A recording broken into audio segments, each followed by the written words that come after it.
Assalamualaikum warahmatullahi wabarakatuh. Perkenalkan, nama saya Aprilia Yunias Ababil dengan NIM 240900000187 dari kelas E.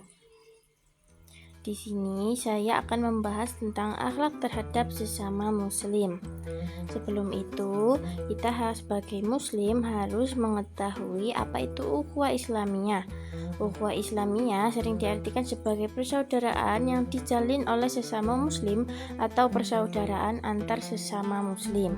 Nah, dalam agama Islam mengajarkan untuk menghormati sesama muslim, juga makhluk Allah lainnya. Ukhuwah ini berasal dari kata akha, yang dalam bahasa Arab yang melahirkan kata al-akh atau akhu yang berarti memberikan sebuah perhatian, kemudian berkembang menjadi sahabat atau teman. Rasulullah Shallallahu Alaihi Wasallam mencontohkan praktik ukhuwah Islamiyah ini pada saat beliau hijrah ke Madinah, di mana yang pertama kali ia lakukan adalah mempersaudarakan sahabat dari Mekah dengan sahabat yang berada di Madinah.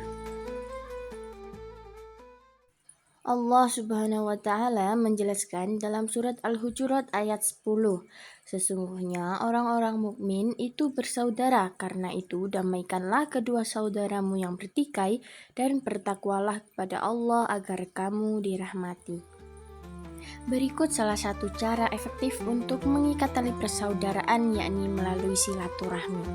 Silaturahmi adalah amalan yang sangat dianjurkan dalam Islam, di mana umat muslim diharapkan untuk saling mengunjungi dan menjalin komunikasi yang baik dengan keluarga, teman, ataupun kerabat. Kegiatan ini tidak hanya memperkuat hubungan antar individu, tetapi juga menciptakan rasa saling memiliki dan peduli. Dalam sebuah hadis Rasulullah Shallallahu Alaihi Wasallam bersabda, barang siapa yang ingin diluaskan rezekinya dan dipanjangkan umurnya, maka hendaklah ia bersilaturahmi. Hadis riwayat Al-Bukhari. Ini menunjukkan bahwa menjaga hubungan baik dengan sesama dapat mendatangkan berkah dalam hidup. Saling tolong-menolong juga merupakan bagian integral dari ajaran Islam. Dalam surat Al-Maidah ayat 2, Allah berfirman, dan tolong-menolonglah kamu dalam mengerjakan kebajikan dan takwa, dan jangan tolong-menolong dalam berbuat dosa dan pelanggaran. Ayat ini menekankan pentingnya kerjasama dalam kebaikan. Ketika saling membantu, tercipta lingkungan yang lebih positif dan mendukung, di mana setiap individu merasa dihargai dan diperhatikan oleh sekitarnya. Hal ini akan memperkuat rasa persaudaraan di antara umat muslim dan menciptakan masyarakat yang lebih harmonis.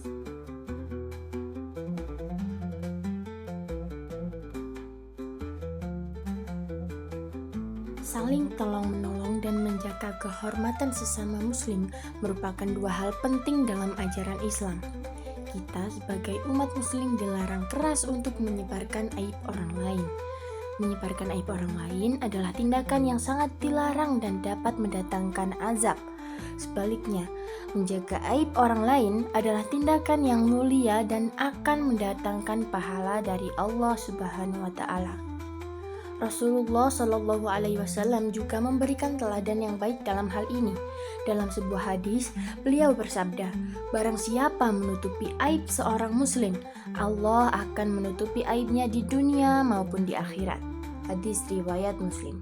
Hadis ini mengingatkan kita bahwa menutupi aib bukan hanya bermanfaat bagi orang yang dibantu, melainkan juga akan membawa kebaikan bagi diri sendiri. Dengan menutupi aib orang lain, kita tidak hanya melindungi kehormatan orang lain, melainkan juga mendapatkan perlindungan dan rahmat dari Allah di dunia maupun di akhirat. Berikutnya adalah menghargai perbedaan sesama muslim. Menghargai perbedaan pendapat di antara sesama muslim adalah salah satu nilai penting dalam Islam yang mendukung terciptanya masyarakat yang harmonis dan toleran.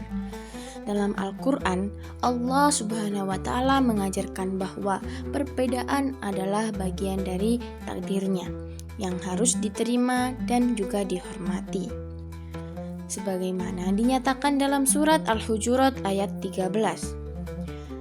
Wahai manusia, sesungguhnya kami menciptakan kamu dari seorang laki-laki dan seorang perempuan dan menjadikan kamu berbangsa-bangsa dan bersuku-suku supaya kamu saling mengenal.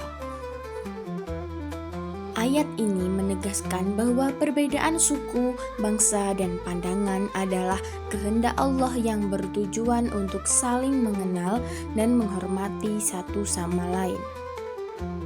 Sikap menghargai perbedaan pendapat juga berfungsi untuk mencegah perpecahan di antara umat Muslim. Dalam masyarakat yang dinamis, perbedaan pendapat seringkali muncul baik dalam hal agama, politik, maupun sosial. Jika tidak dikelola dengan baik, perbedaan ini dapat memicu konflik dan ketegangan. Oleh karena itu, penting bagi umat Islam untuk mengedepankan dialog dan musyawarah dalam menyelesaikan perbedaan. Allah Subhanahu wa Ta'ala berfirman dalam surat Al-Imran ayat 103, "Dan berpeganglah kamu semuanya kepada tali agama Allah dan janganlah kamu bercerai-cerai." Ini menunjukkan bahwa persatuan dan kerjasama adalah kunci untuk menjaga keharmonisan di antara umat. Sebaik-baiknya adab seseorang adalah ketika ia menasihati orang tersebut dengan cara empat mata, maka ia benar-benar menasihatinya. Namun, bila menasihatinya di depan banyak orang, maka sesungguhnya ia sedang mempermalukan orang itu. Menasihati orang lain saat berdakwah Islam memerlukan pendekatan yang bijak dan penuh kasih sayang. Berikut beberapa tips yang bisa membantu. Yang pertama yaitu tunjukkan contoh yang baik. Sebelum menasihati orang lain, pastikan Anda sendiri telah menerapkan nilai-nilai Islam dalam kehidupan sehari-hari. Dengan demikian, Anda dapat menjadi contoh yang baik bagi orang lain. Yang kedua, sampaikan dengan hikmah. Gunakan pendekatan yang bijak dan penuh kasih sayang saat menasihati orang lain. Yang ketiga, gunakan bahasa yang santun, keras, pilih kata-kata yang lembut dan santun saat menasihati orang lain. Hindari merasa tidak nyaman atau bahkan menolak nasihat Anda. Perasaan orang lain. Yang keempat, fokus pada perbaikan diri sendiri. Sebelum menasihati orang lain, pastikan Anda telah memperbaiki diri sendiri terlebih dahulu. Dengan demikian, Anda dapat memberikan contoh yang baik dan menasihati orang lain dengan lebih efektif. Yang kelima, jadilah pendengar yang baik. Dengarkan dengan baik apa yang orang lain katakan dan coba untuk memahami perspektif mereka. Dengan demikian, Anda dapat memberikan nasihat yang lebih relevan dan efektif. Yang terakhir yaitu berdoa untuk orang lain. Berdoalah untuk orang lain yang Anda nasihati agar mereka dapat menerima hidayah dan menjadi lebih baik. Dengan menerapkan tips di atas, Anda dapat menasihati orang lain dengan lebih efektif dan penuh kasih sayang, serta membantu mereka menjadi lebih baik dalam beragama.